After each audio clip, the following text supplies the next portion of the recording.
what hurricane is coming down the path for Canadians that Trudeau needs a majority government so that he can even live through it? That's what we should really be asking.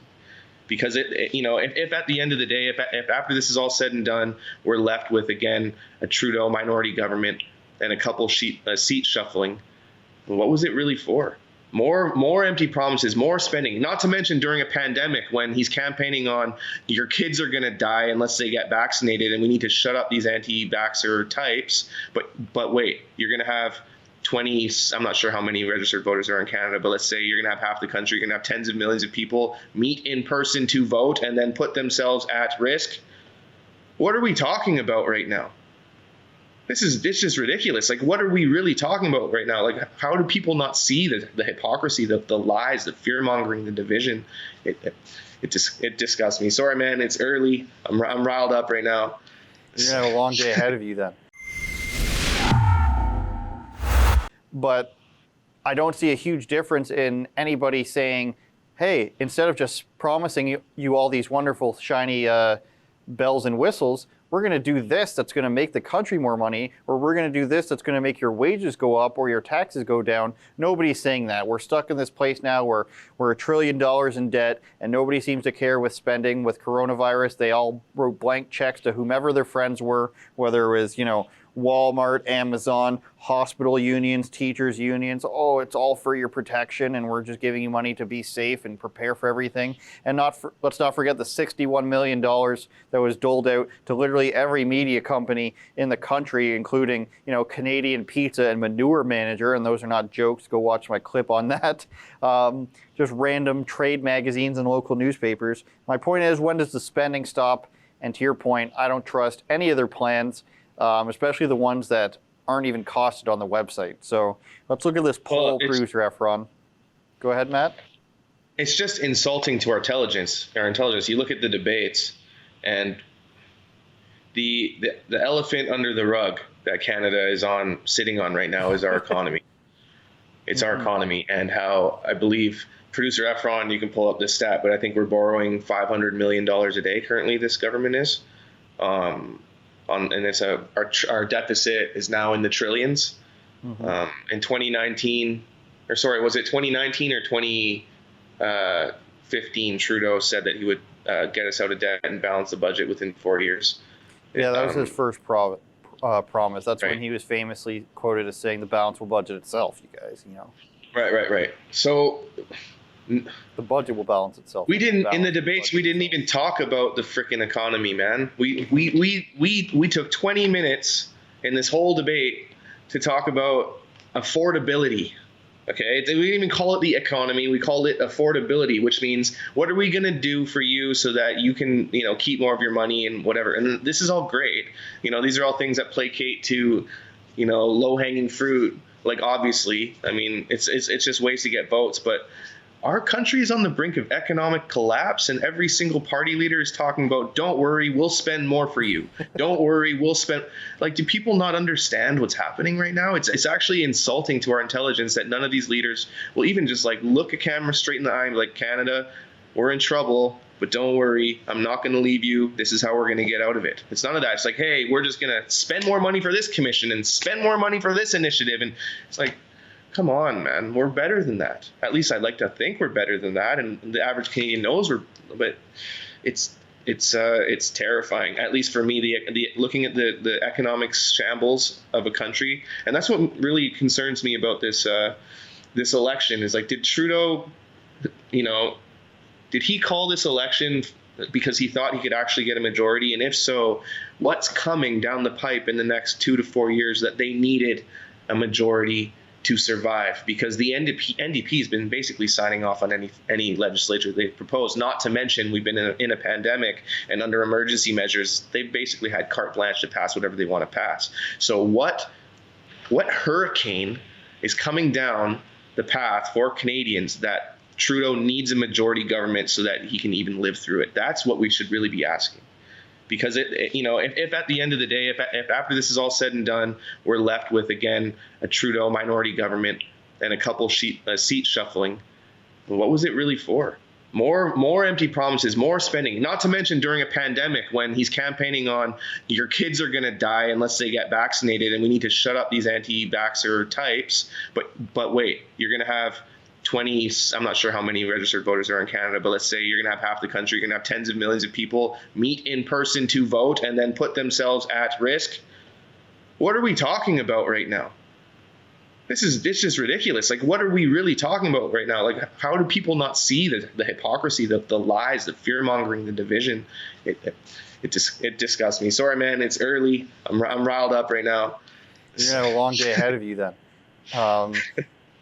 A lot of the times when people, let's say Bernie Sanders, for example, will say, "Oh, you must get free schooling and free healthcare in the United States."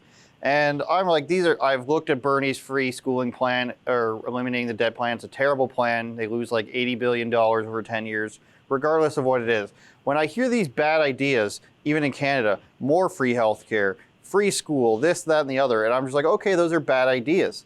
But at what point am I forced to consider the fact that the government doesn't spend money on what I want it to anyways? It continuously increases costs and takes money away from me. At what point do I have to start considering, oh, we can afford all this free stuff? If we're going to spend it to the moon $1 trillion, or if the United States is going to spend $3.4 trillion, or whatever their national budget is, and give so little of it back to the people in the form of tax breaks or infrastructure or, securing the border. These are just American examples. In Canada, you can say secure the border. We can say infrastructure, which we're in dire need of.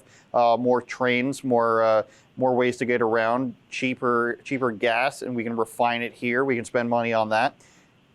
If we're not doing any of those things, then how can anyone argue that we can't just give the free things away if we're blowing our money on all this excess of stuff that we don't need anyways? If we're giving money to China for the Paris Climate Accord so that they can meet their 2040 goals and their 2030 goals without us, and we're still paying into that, why not pay for Jimmy, Bobby, Sally, Jermaine, Tyrone's, and every other name I can think of for a child?